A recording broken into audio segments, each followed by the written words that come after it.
Just about to announce something very unusual. There is a British aerospace manufacturer who is bringing to market a British-built aeroplane. And that's not been said for quite some time. Neil Cluffy, tell us now, what are we getting? You've made this announcement and we're seeing something completely different for aviation going forward. Yeah, we basically looked at the market, and obviously a lot of us have got experience in the commercial aviation market. But there are just so many people still commuting to work every day.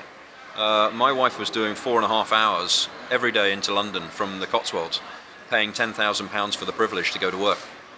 Cheltenham to London tomorrow, £247 peak. We have the aeroplane, for crying out loud. Why can't we fly from Kemble to Northolt and for it to be the same fare as a National Express bus? Well, the reason's very easy. There's a threefold reason. One is noise. The second is concern about emissions, and the third is cost of operations. Flying a turboprop and aircraft like that have been proven to be expensive. The cost of acquiring the asset is expensive. But noise is the big issue. And so when everybody's now starting to get excited about VTOL and everything else of urban air mobility, we decided that actually there are so many potential issues around that part of the sector. Let's design an aircraft that does a specific job. We have the resources in this country, we've got the skill set. So we designed something that was based on a UAV concept design that was done by my father many years ago. Tweaked it, developed it for what we wanted, which was to create this triple box wing aircraft. So it's got 3 wings, incredibly low stall speed, but an ability to lift a huge amount of weight. And that aircraft basically started to take shape. We started with an initial design concept which put the cat amongst the pigeons because we put a square duct on the back of it.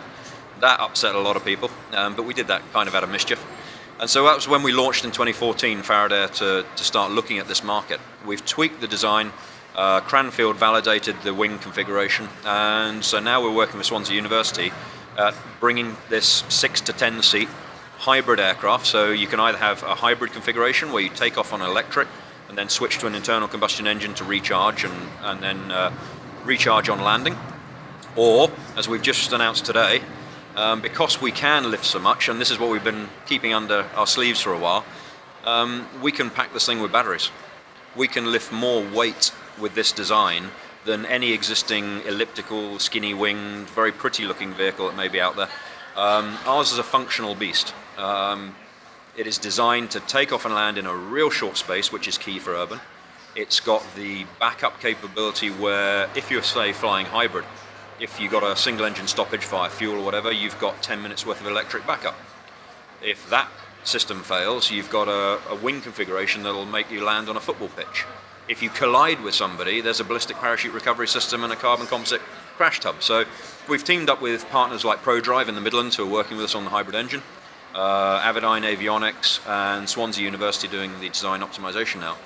But really for us it's about building a British aeroplane again. We can do it. Everybody seems to think we have to just be in the supply chain. We have to be happy with 15% of an aeroplane. Let's build an aeroplane. Let's get back to doing what we do best. And what about going all electric? You talked today about an all electric aircraft.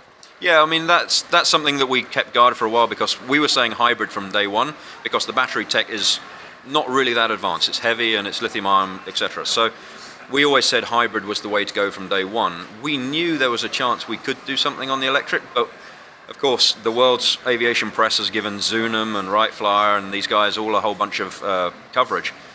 But we had a feeling that we could do something a little bit special. Those numbers have now been validated, and so we expect to load our aircraft with a battery capability that could give us beyond 2 hours worth of electric flight time. Neil, thank you very much for your time.